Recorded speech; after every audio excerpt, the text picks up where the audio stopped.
بسم الله الرحمن الرحيم الحمد لله رب العالمين والصلاة والسلام على سيدنا محمد صلى الله عليه وسلم وعلى آله وصحبه أجمعين.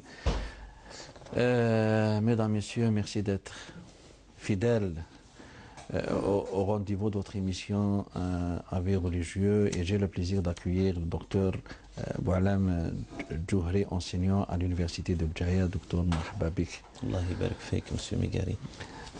Avant d'entamer la réponse aux questions, je voudrais, si vous permettez bien, parler d'un thème d'une très grande importance qui est à la une ces jours-ci, c'est la violence. La violence, est-ce qu'un musulman digne de ce nom est violent? Quelles sont les prescriptions de notre religion quant à la violence, que ce soit la violence matérielle ou la violence verbale? Bismillah, wa salatu wa salamu ala rasulillah, wa ala alihi wa sahbihi wa man walahu min tabi'a hudah, ila yawmi an nalqa Allah rabbil alamin.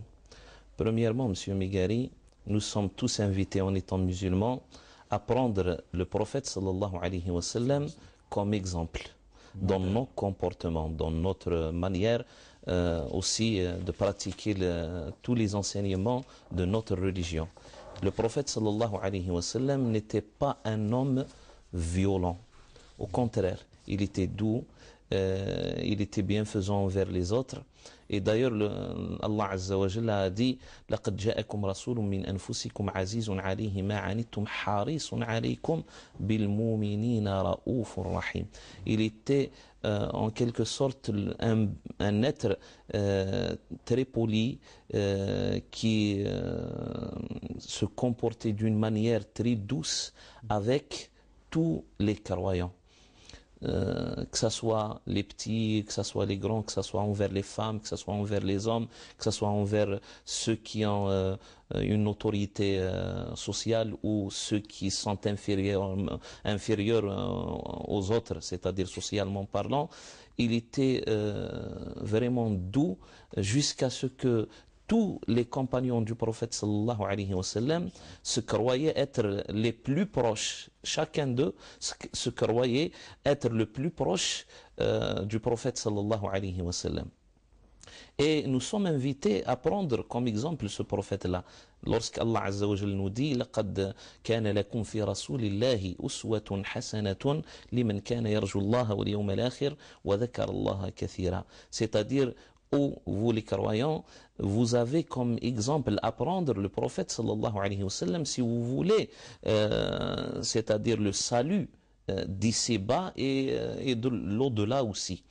Et le prophète sallallahu alayhi wa sallam nous a indiqué que cette violence-là, que ce soit une violence verbale ou que ce soit une violence, c'est-à-dire d'action, une violence matérielle, elle n'est pas souhaitée dans notre quotidien. Parce que lorsque cette violence y rentre dans notre quotidien, elle brise tous les liens.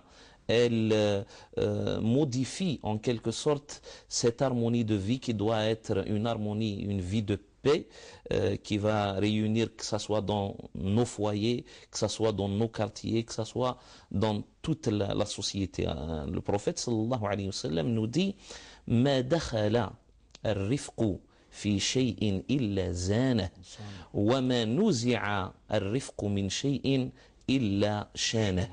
Ou dans un autre propos aussi, il nous dit وَمَا دَخَلَ الْعُنْفُ فِي شَيْءٍ. Parce que l'unf, c'est le contraire de rifq. Rifq, c'est la douceur. Et l'unf, c'est la violence. Il dit que dans chaque acte où il y a violence, il y aura une mauvaise issue. Il y aura toujours une mauvaise issue, que ce soit dans la vie conjugale, que ce soit dans la vie où il y a des relations familiales, que ce soit dans la vie d'éducation. C'est-à-dire même avec nos enfants, nous sommes invités à être doux avec eux. Même en les punissant, on cherche toujours la manière la plus douce pour arriver à, c'est-à-dire à transmettre le message. D'ailleurs, le prophète sallallahu alayhi wa sallam, on a raconté sur lui qu'il éduquait, mais il n'a jamais levé sa main envers n'importe qui, que ce soit un enfant ou que ce soit une femme, sauf s'il était en bataille. C'est-à-dire là où il y a de l'affrontement entre les mécréants et les musulmans. Là, il utilisait en quelque sorte l'action, là, il levait sa main. Mais c'est tout à fait normal. C'est rendre le mal par le mal, et c'est-à-dire éloigner ce mal aussi. Éloigner de soi ce mal par cette action-là. On est contraint de répondre à cette violence quand il s'agit d'une violence au temps de guerre par une autre violence. Mais quand il s'agit d'une relation entre individus, non pas entre un groupe de mécréants et un groupe de musulmans, c'est-à-dire entre une nation mécréante et la nation musulmane, lorsqu'il s'agit d'une relation entre individus, c'est le contraire. On est invité à rendre le mal par le bien. Allah Azza wa Jalla nous dit dans le Coran وَمَنْ أَحْسَنُ قَوْلًا مِمَّنْ دَعَا إِلَى اللَّهِ وَعَمِلَ صَالِحًا وَقَالَ إِنَّنِي مِنَ الْمُسْلِمِينَ وَلَا تَسْتَوِي الْحَسَنَةُ وَلَا السَّيِّئَةُ ادْفَعْ بِالَّتِي هِيَ أَحْسَنُ فَإِذَا الَّذِي بَيْنَكَ وَبَيْنَهُ عَدَاوَةٌ كَأَنَّهُ وَلِيٌّ حَمِيمٌ وَمَا يُلَقَّاهَا إِلَّا الَّذِينَ صَبَرُوا وَمَا يُلَقَّاهَا إِلَّا ذُو حَظٍّ عَظِيمٍ. C'est-à-dire quand on rend le mal qu'on subit de la part d'autrui par le bien, par une action de bien, déjà on ouvre une porte pour que l'autre réfléchisse, pour qu'il essaye un petit peu de changer sa manière de procéder avec les gens. Et Allah Azza wa Jalla nous a donné en quelque sorte cette promesse-là. Si c'est-à-dire on agit de cette manière, rendre le mal par le bien, il va changer les choses. Celui qui est ton ennemi aujourd'hui et qui te fait du mal et qui agit avec violence envers toi, si tu es doux avec lui, un jour, voilà, il va forcément changer son comportement envers vous et il sera votre ami alors qu'il était votre ennemi. Il sera ton meilleur ami. Oui, monsieur Migari. Vous avez évoqué la vie conjugale. Oui. Justement, parfois on part d'une mauvaise interprétation d'un verset coranique ou de la tradition de notre prophète.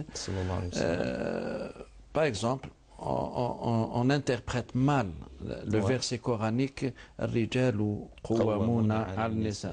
donc en partant de cette mauvaise interprétation, il y a des gens qui se permettent d'être violents vis-à-vis de leur conjointe, leur femme, leur sœur, leur fille.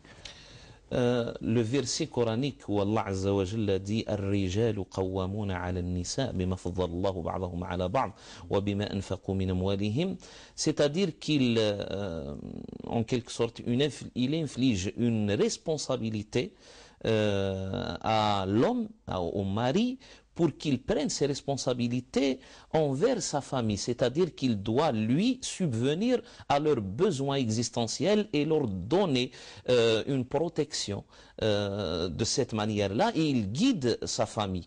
Et non pas il devient tel un dictateur, c'est-à-dire c'est son avis qui doit primer, ou sinon il casse la maison et ceux qui sont dans la maison.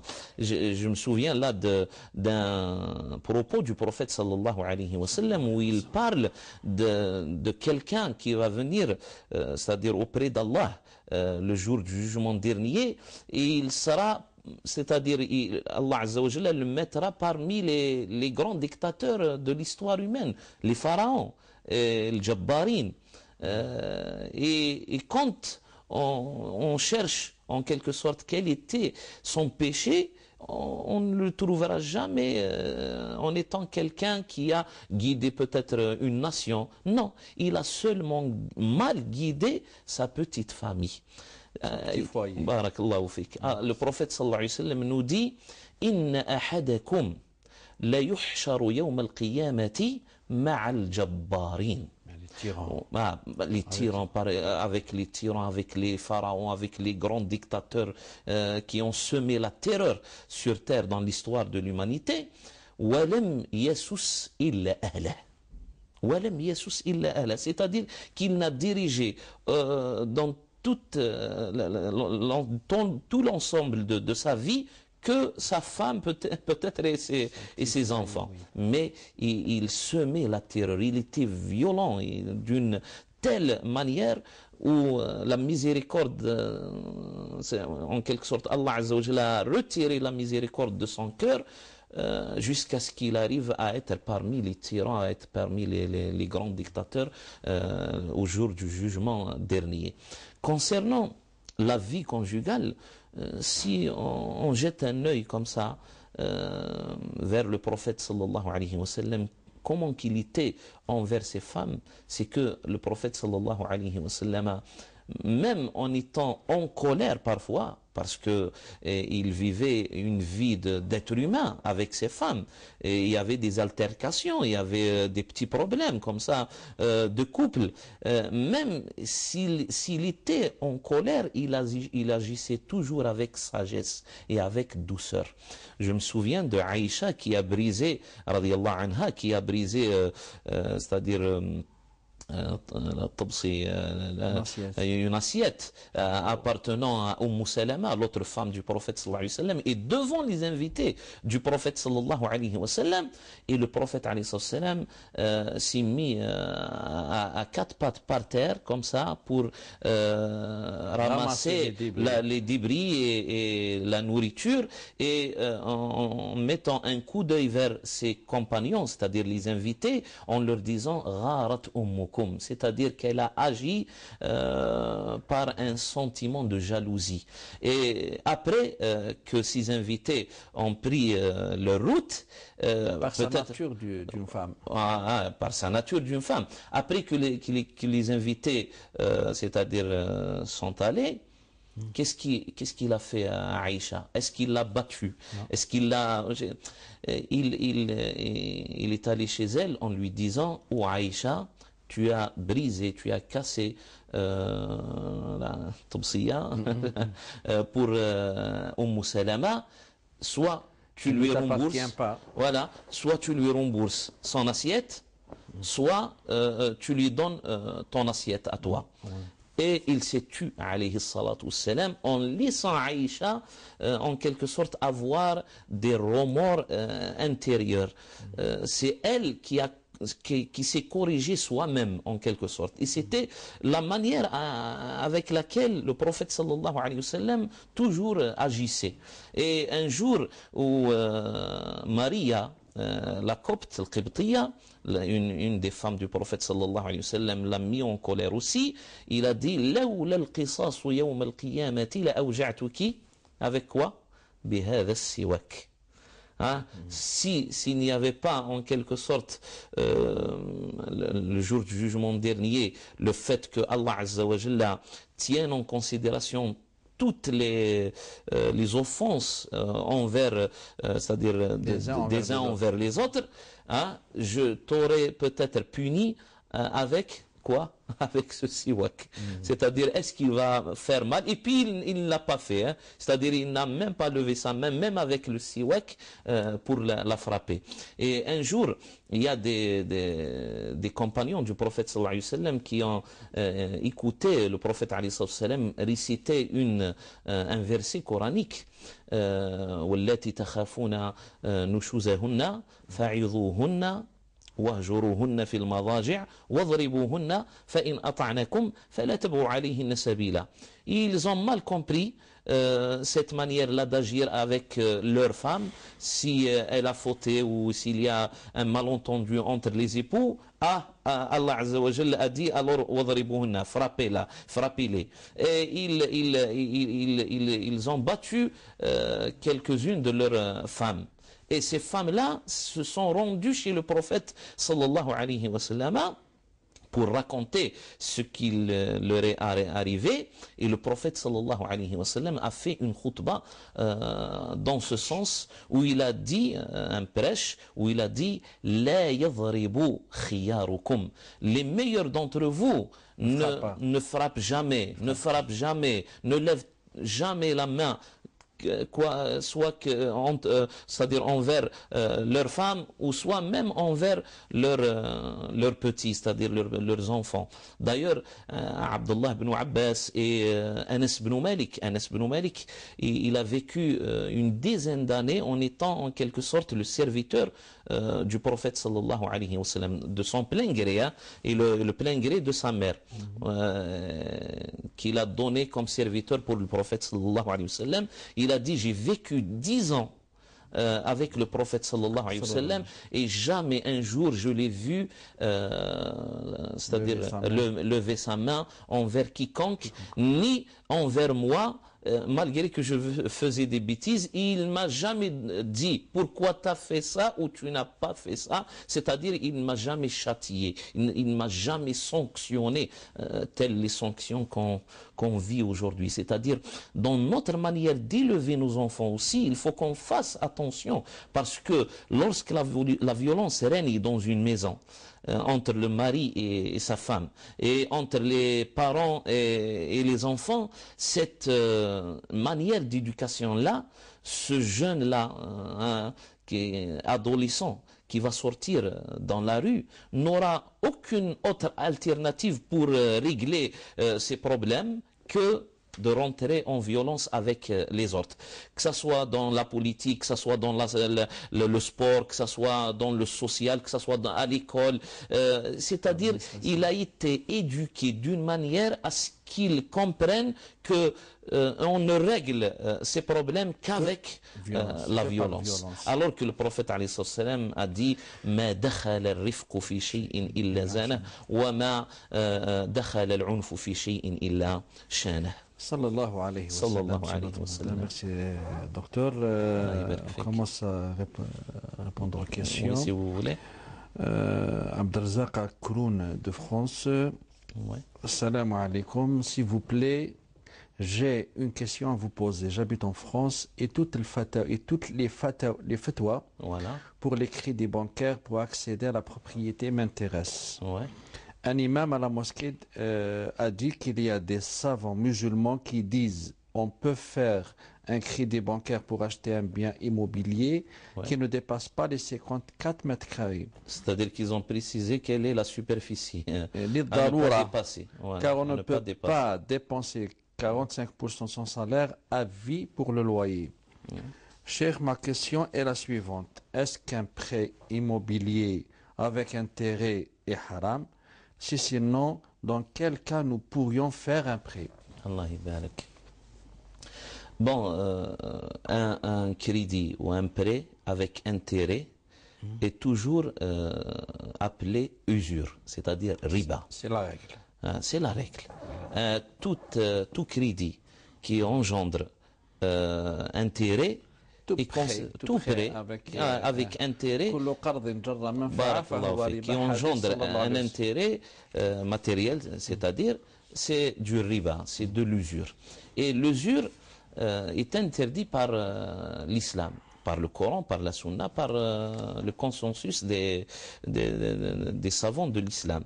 Allah Azza wa Jalla a dit dans le Coran Ya ayyuhalladhina amanu taqullah wa dharu ma baqiya min ar-riba. C'est-à-dire, ô vous qui êtes croyants, craignez Allah et laissez de côté tout intérêt qui a été engendré par des prêts précédents.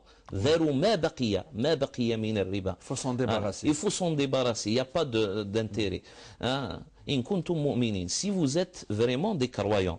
Et dans un autre verset, Allah Azza wa Jalla nous dit وَأَحَلَّ اللَّهُ الْبَيْعَ وَحَرَّمَ الرِّبَا. Le commerce est permis, mais l'usure est interdit. Ça, c'est la règle. C'est la règle.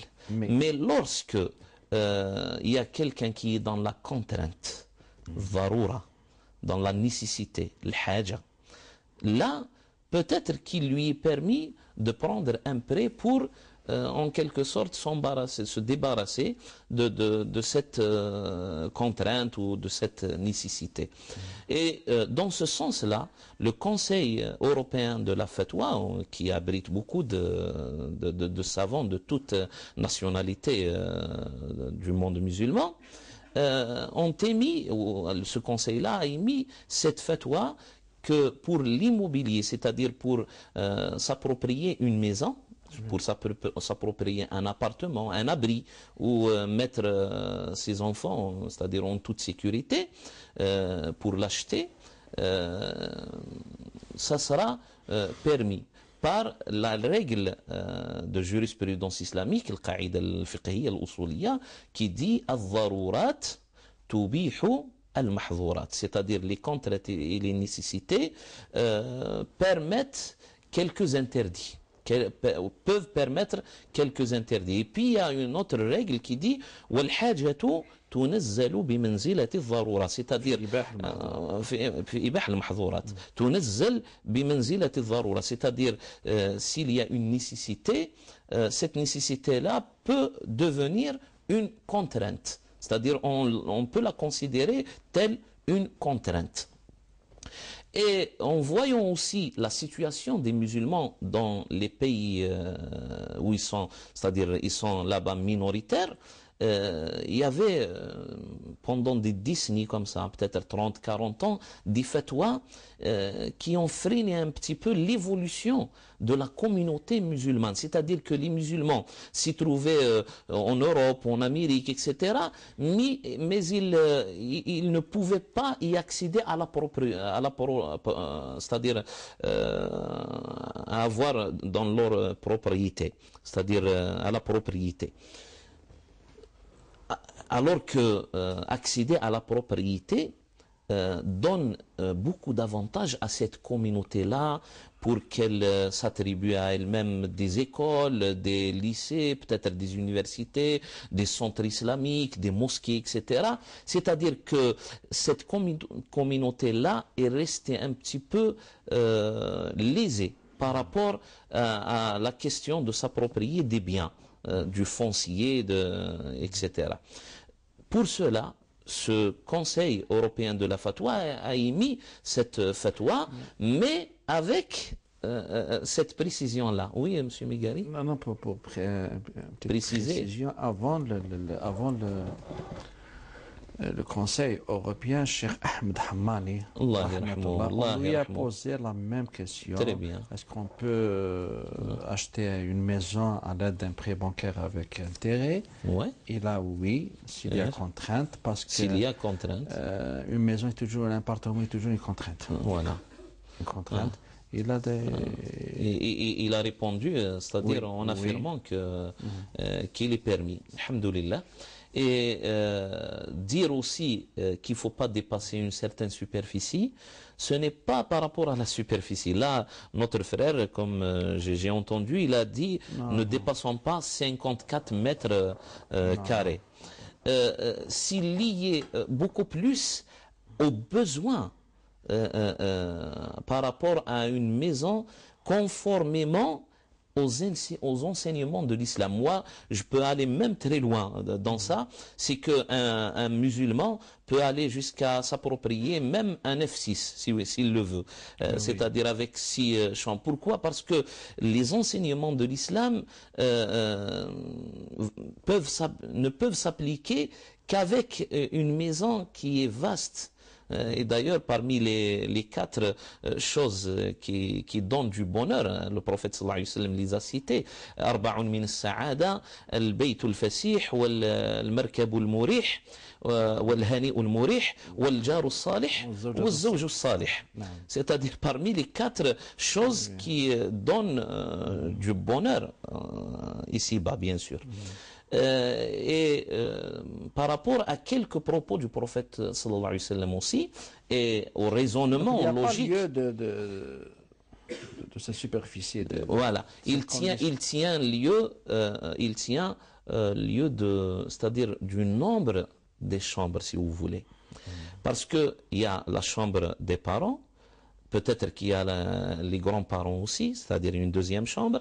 Il y a la chambre des enfants, c'est des garçons, la chambre des filles. Pourquoi? Parce que le prophète sallallahu alayhi wa sallam nous dit Mourou awladakum bis salat wa hum abna'u sab'a wadribuhum alayha wa hum abna'u 10, c'est-à-dire soyez rigoureux envers eux pour qu'ils appliquent la salat, qu'ils l'accomplissent lorsqu'ils atteignent les 10 ans. Et il dit wa farriqu baynahum fil madaji', c'est-à-dire faites en sorte que les filles fassent chambre à part que celle des garçons, pour c'est-à-dire garder l'intimité.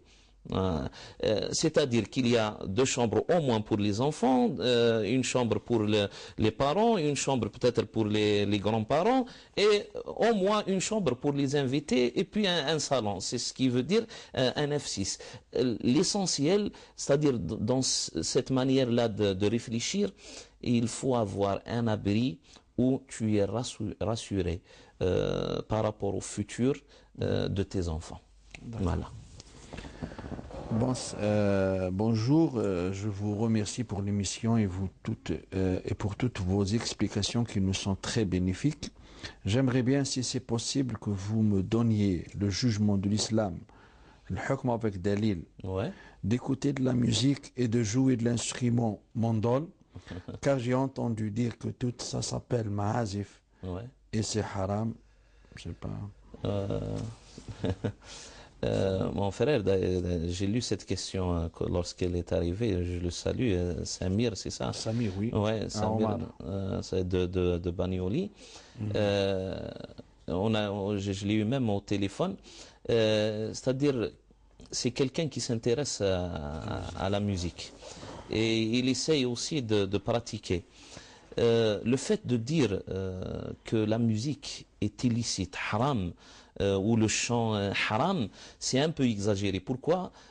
Parce que cette question-là est une question très partagée, c'est-à-dire les avis sont très très partagés et il y a des divergences d'avis entre les savants de l'islam et il faut les prendre en considération. Et là, on a une règle chez tous nos savants qui disent la inkara fil mukhtalafi fihi, c'est-à-dire personne ne peut interdire à autrui une chose qui est à l'origine sujet d'indécision entre les savants. C'est-à-dire il y en a ceux qui disent halal, il y en a ceux qui disent haram ou makruh, etc.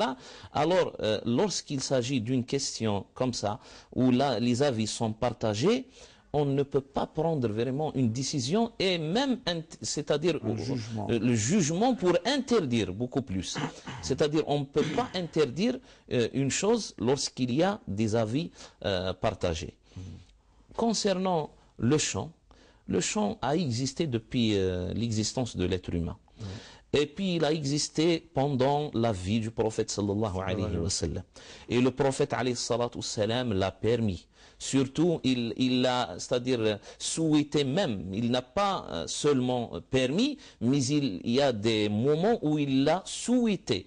Il a aimé. Il a aimé, en quelque sorte, lors des fêtes de mariage, les jours de fête de l'Aïd, que ce soit la petite fête ou la grande fête. Il y a des propos qui nous ont été rapportés par les compagnons du prophète sallallahu alayhi wa sallam, où on voit, c'est-à-dire réellement, que le prophète sallallahu alayhi wa sallam a incité les gens à manifester leur joie par le chant.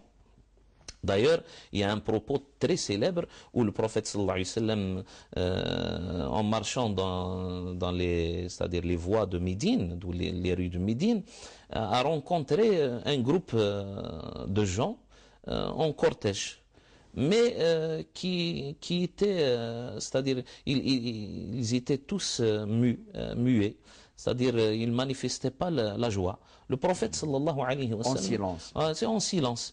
Le prophète alayhi wa sallam leur a dit c'est un cortège de mariage ou c'est un cortège d'un défunt, janaza. Ils ont répliqué non au prophète, c'est un cortège de mariage.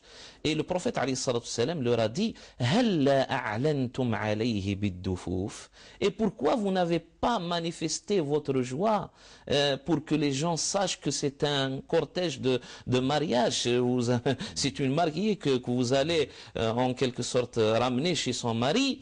Et où sont les bendir, les doufs, les percussions? Pourquoi? Parce que les percussions, c'est l'instrument de l'époque. L'instrument existant chez les peuples d'Arabie, de la péninsule arabique, était à base de percussions. C'est-à-dire le bendir, le tbal, peut-être le derbouka, etc. Toutes les percussions qui existaient. Et lorsque le prophète sallallahu alayhi wa sallam, c'est-à-dire déclare ça, il dit c'est-à-dire qu'il a permis aux gens de chanter et d'accompagner ce chant-là par des instruments musicaux qui existaient en son temps, c'est-à-dire la percussion, duf. Et dans un propos aussi du prophète sallallahu alayhi wa sallam, quand il parle du mariage et de la considération sociale du mariage, c'est-à-dire du statut social du mariage, il dit faslu ma bayna al-halal wal-haram ad-duff wal-dharb bil-ghirbal. C'est-à-dire la distinction ou la différence entre une relation illicite qui lie une femme à un homme, une autre relation qui est licite, halal, qui lie une femme à un homme, dans le jour, et le mariage. Et comment qu'il a exprimé, c'est-à-dire annoncer ce mariage, c'est par le fait de faire une fête, de célébrer une fête. Et on célèbre une fête avec quoi? Avec le chant et l'accompagnement musical qui va avec. Al-duffu wal-dharbu bil-ghirbal, c'est-à-dire le bendir, et le ghirbal, c'est le tamis. Parce que le bendir, il a la forme d'un tamis. Alors, voyons cela, c'est que le prophète sallallahu alayhi wa sallam n'a jamais interdit aux gens de chanter, de célébrer leur joie. On a parlé peut-être dans une émission passée, le jour de l'Aïd, où le prophète sallallahu alayhi wa sallam a empêché Abu Bakr as-Siddiq radiyallahu anhu wa arda, il l'a empêché de nuire, en quelque sorte, de bousiller la joie de quelques filles, de quelques femmes qui étaient avec Aïcha, qui chantaient avec le bendir, etc., dans la maison du prophète sallallahu alayhi wa sallam, en lui disant ala mahlika wa ala rislika ya Abu Bakr fa innahu yawmu Eid wa hatta ta'lama yahudun anna fi dinina fusha. Et il y en a des gens qui disent alors on doit s'abstenir qu'au bendir, que douf, que le prophète sallallahu alayhi wa sallam c'est-à-dire a déclaré dans son propos. Et là on précise l'instrument mandol. Mandol. Alors il y en a des savants de l'islam qui disent quelle est la différence entre une mandole ou un piano ou une guitare ou un douf. C'est que tous ces instruments-là accompagnent les paroles, accompagnent le chant. Et de cette manière-là, si on permet le douf, on permet le bendir ou le tabal ou autre chose, c'est qu'on peut, c'est-à-dire permettre les autres instruments aussi qui rentrent dans la culture d'autres peuples. Pourquoi infliger le douf à un Chinois qui rentre en islam, qui embrasse l'islam, ou un Indien, ou je sais pas. C'est-à-dire que chaque peuple c'est-à-dire à sa manière de célébrer ses fêtes et les inventions des instruments qui lui conviennent. Alors, utiliser la mandole ou autre chose avec le chant, il y en a beaucoup de savants de l'islam qui disent c'est permis, mais ce qui n'est pas permis, M. Migari, c'est le chant des paroles. C'est les paroles qui déterminent. Qui déterminent. D'ailleurs, c'est pas l'instrument. C'est pas l'instrument. Parce qu'ils disent qu'il n'y a pas un texte qui interdit explicitement ces instruments. Barakallahu fik. يعني قطعي الدلالة. يا إما قطعي الدلالة قطعي الثبوت. Il n'y a pas un texte authentique قطعي الثبوت, que ce soit du Coran ou du hadith, ou قطعي الدلالة, c'est-à-dire qu'il a une signification directe. C'est ce qui a dit l'imam Shawkani. Imam Shawkani, l'imam Ibn Hazm al-Andalusi, l'imam Abu Hamd al-Ghazali, dans Ihya Ulum al-Din, où c'est-à-dire il a donné comme conclusion dans toute son étude, à toute son étude par rapport à al-ma'azif, al-ghina, etc., cette citation-là, et qui dit al-ghina ou kalam. فحسن الكلام حسن الغناء وقبيح الكلام قبيح الغناء. C'est les paroles.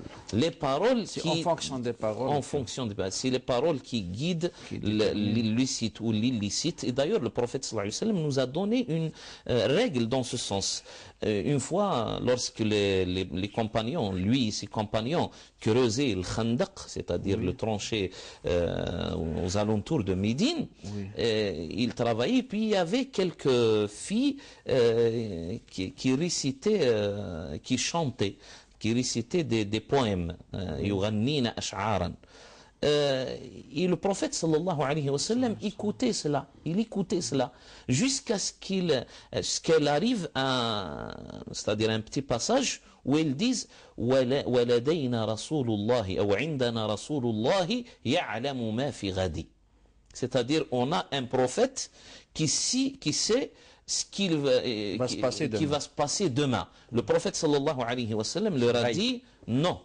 Là c'est du ghaib, c'est-à-dire c'est quelque chose qu'Allah Azza wa Jalla a réservé pour lui.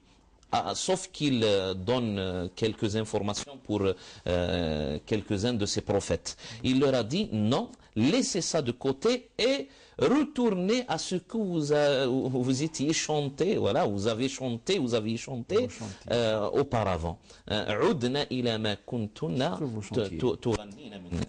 D'accord. Jamila de Paris, je voudrais me renseigner sur un projet. Je voudrais m'investir dans les cosmétiques, parfums, couches bébé, lingettes, maquillage, etc. Oui. Je voudrais savoir le point de vue religieux sur ça, car on m'a conseillé de ne pas y rentrer dans ce créneau, car on ouvre la porte au péché. Merci beaucoup. Voilà. C'est-à-dire, si on suit ce raisonnement, c'est-à-dire toujours on a peur d'utiliser ce qu'on fabrique ou ce qu'on vend à autrui, on a peur qu'il l'utilise, c'est-à-dire pour des fins malsaines. On peut interdire beaucoup de métiers, beaucoup, c'est-à-dire de manières de commerce. C'est-à-dire, on ne produira pas de couteau. Ni de couteau, ni de hache, ni de fusil, ni de poison, ni de médicaments, même de médicaments. On peut peur que quelqu'un va l'utiliser. Par peur que quelqu'un l'utilise. Alors, on n'est pas là pour juger les intentions des autres. Du moment que la chose qu'on vend ou qu'on fabrique est licite, on peut la fabriquer, on peut la spéculer, la marchandiser, etc. et la vendre. Et on laisse l'utilisation à celui qui la prend. C'est-à-dire, on ne sera pas jugé par rapport à l'utilisation de l'autre. Il ne faut pas seulement fabriquer ce qui est à l'origine haram, ce qui est illicite, ou vendre ce qui est à l'origine illicite. Oui. Voilà. Sinon, toute chose, on peut la mal utiliser, c'est-à-dire il y a une utilisation dans le bien comme il y a une utilisation dans le mal. Et d'ailleurs même le Coran, Allah Azza wa Jalla يضل به كثيرا ويهدي به كثيرا. يعني القرآن بالذات يضل به كثيرا ويهدي به كثيرا. D'ailleurs Ibn Hazm, quand il a parlé même de la musique, et il a dit que ceux qui disent ومن يشتري له الحديث ليضل ومن يشتري له الحديث ليضل به عن ذكر ومن الناس من يشتري له الحديث ليضل به عن سبيل الله. Il a dit même si tu achètes un livre du Coran, mais tu l'utilises mal, c'est pour, c'est-à-dire pour pour éloigner les gens de la voie de l'islam, par ce Coran-là, tu seras châtié, pour égarer les gens, tu seras châtié, même si tu as acheté un mushaf, si tu as acheté un livre du Coran. C'est-à-dire, la manière d'utiliser la chose reste aux gens. Vous allez fabriquer des choses qui sont à la base licites. Même le maquillage, une femme peut l'utiliser dans le bon sens, dans sa maison, avec son mari, etc. Les parfums aussi. C'est-à-dire qu'il y a une double utilisation. Il y a ce qui est licite par rapport à une utilisation conforme à la religion. Il y a une autre peut-être utilisation qui n'est pas conforme à la religion, exceptionnelle, et puis on laisse aux gens la volonté d'agir. Oui, on a l'ibra lil-ghalib, ce n'est pas l'exception.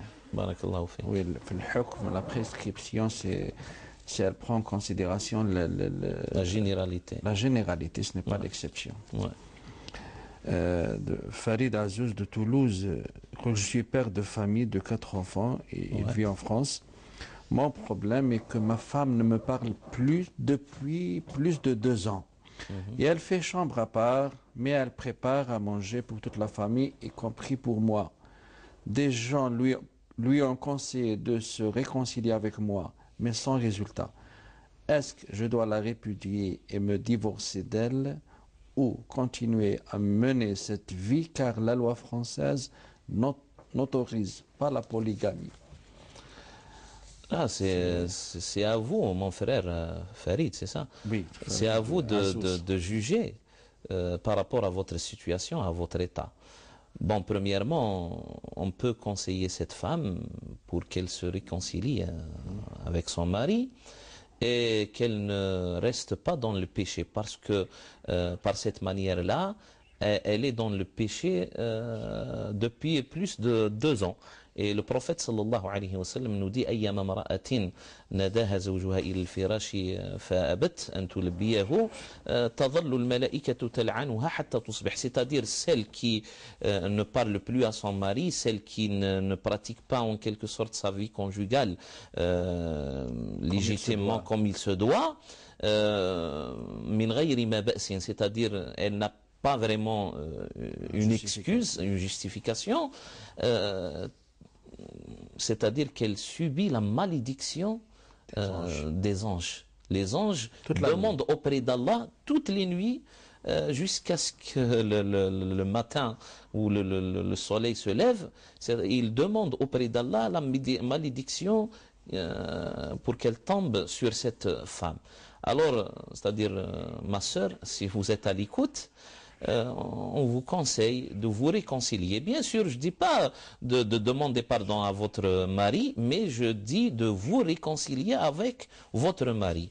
Il y a une manière pour se réconcilier, toi aussi mon frère, c'est-à-dire tu peux convoquer c'est-à-dire une petite assemblée, hein, là où il y a des sages, un imam peut-être, quelques sages de ta famille, quelques sages de la famille de ta conjointe, c'est-à-dire ta femme, et puis, c'est-à-dire, vous allez chercher une issue pour vos problèmes. Allah Azza wa Jal nous dit وَإِنْ خِفْتُمْ شِقَاقَ بَيْنِهِمَا فَابْعَثُوا حَكَمًا مِنْ أَهْلِهِ وَحَكَمًا مِنْ أَهْلِهَا إِنْ يُرِيدَ إِصْلَاحًا. S'il y a une véritable volonté sincère de se réconcilier, Allah Azza wa Jal va vous guider vers la réconciliation. C'est-à-dire que les deux familles doivent prendre une part de la responsabilité quant à la continuité de ce foyer. حكما من أهله وحكما من أهلها إن يريد إصلاحا يوفق الله بينهما. Et puis, si cette assemblée-là n'a pas abouti à une solution, sans issue, voilà, là, le jugement, le dernier jugement vous revient, mon frère Farid. C'est-à-dire, vous allez juger votre situation et votre, c'est-à-dire par rapport à votre application de votre religion, au comportement. Si vous êtes apte à rester comme ça et à vous sacrifier et vous ne touchez pas à votre application religieuse, rien que pour vos enfants, pour la stabilité de votre foyer, etc., ben, continuez à faire ainsi. Mais si vous voyez que, c'est-à-dire que vous vivez difficilement ce déchirement de votre foyer, surtout quand on vit en France, voilà, et vous ne pouvez pas vivre religieusement en harmonie avec, c'est-à-dire les enseignements de l'islam, ce qui n'est pas évident, et puis la polygamie n'est pas permise, c'est-à-dire ما يقدرش يتزوج مرأة واحدة أخرى en même temps. Là, peut-être vous allez juger, voilà, le kay, c'est le talaq. Vous divorcez de cette femme et vous reconstruisez, c'est-à-dire vous allez reconstruire votre vie avec une autre femme. Mais il faut qu'il tranche. Il faut qu'il tranche. Il faut qu'il tranche, bien sûr. Il faut qu'il tienne cette assemblée-là. D'accord. Voilà. Bon, je suis malade, j'ai toujours le ballonnement de ventre, gaz dans le ventre, je ne garde pas l'ablution, l'ourdo. Je me suis déjà soigné, mais ça a été toujours comme ça. Dès que je termine les médicaments, ça revient. Ça me gêne beaucoup dans ma prière. À chaque fois, je refais des ablutions. Même, j'ai quitté la mosquée juste le vendredi. Je rentre toujours le dernier. Comment dois-je faire? Et pour lire le Coran, c'est pareil. Je ne garde pas les ablutions. Comment dois-je faire? Pouvez-vous me renseigner comment apprendre le Coran? Premièrement, qu'Allah vous guérisse, mon frère. Et deuxièmement, j'ai entendu dire que il a dit lorsque j'arrête le traitement, c'est-à-dire les médicaments, voilà, le traitement, peut-être les médicaments, c'est-à-dire vous êtes toujours invité à vous soigner parce que le prophète sallallahu alayhi wa sallam nous a ordonné de faire ça, c'est-à-dire il faut se soigner. Il a dit ما أنزل الله من داء إلا وأنزل معه. Pas prendre des médicaments éternellement quand même. Mais quand même, peut-être qu'il y a une solution, peut-être, je dis bien. ما أنزل الله من داء إلا وأنزل معه الدواء فتداووا عباد الله. Soignez-vous aux musulmans, ولا تداووا بحرام. Dans le cas où c'est une maladie qui ne peut pas être guérie, Qui n'est pas guérissable. Voilà, qui n'est pas guérissable, là, c'est-à-dire on va procéder à donner une autre réponse à votre question. Premièrement, pour lire le Coran, concernant le Coran, pour lire le Coran, il n'y a pas cette condition-là d'avoir les petites ablutions. C'est-à-dire c'est pas obligatoire. Ce qui est obligatoire, c'est d'avoir la grande ablution, le wudu al-akbar, pour prendre le livre, le Coran. Il est souhaitable, d'accord, il est souhaitable de lire le Coran en ayant fait ces petites ablutions, mais ce n'est pas obligatoire. C'est ça le hukm. Mais pour les malikites, elle est obligatoire. Non? Mais alhamdoulilah, pour la facilité, pour les contraintes. Voilà, pour les contraintes. Oui. Et lorsqu'il s'agit d'une maladie telle que CLS, voilà, CLS al-rih ou CLS al-bawl, voilà, c'est-à-dire que le musulman ne tient pas ses ablutions à cause d'une maladie, l'école malikite nous a indiqué, c'est-à-dire quelle est la solution. D'ailleurs, l'imam Malik lui-même c'est-à-dire a connu cette maladie concernant sa personne aussi. À la fin de sa vie, il avait cette maladie, c'est le baoul. Et puis, quelle est la solution? C'est d'appliquer, d'accomplir ces ablutions juste avant la prière. Juste avant la prière. Concernant la prière du vendredi, vous pouvez assister avant le prêche, qabl al-khutbah, parce qu'il y a des mosquées où il y a des cours qui se font, doros, avant le prêche. Pendant dars, c'est-à-dire c'est pas obligatoire d'avoir ces ablutions, d'y assister. Même, il peut assister en n'ayant pas c'est-à-dire ces ablutions. Mais lorsque l'horaire du prêche arrive, il doit faire ses ablutions et c'est-à-dire qu'il fasse ses ablutions collées directement au prêche ou collées directement à la prière. Et puis même si il y a quelque chose pendant la prière, là, alhamdoulilah, Rabbi Ghafour Rahim. C'est-à-dire, il est dispensé, voilà. Qu'il ne refasse pas ses ablutions. Qu'il accomplisse ses ablutions collées à sa prière, et lorsqu'il commence sa prière, il dit Takbirat al-Ihram, Allahu Akbar, il commence la Fatiha, même qu'il sorte quelque chose, c'est-à-dire qu'il sent quelque chose sortir de lui, qu'il n'en fasse pas, qu'il ne lui donne pas considération. D'ailleurs, nous avons une règle, al-mashaqqa tajlibu at-taysir. Al-mashaqqa, Allah, ce qu'on ne peut pas, on est dans la facilité. Docteur, nous arrivons au terme de cette émission. Merci beaucoup d'avoir répondu aux questions, des précisions que vous avez apportées. Mesdames, Messieurs, merci pour votre attention. الحلقة المقبلة إن شاء الله. السلام عليكم ورحمة الله وبركاته. وعليكم السلام.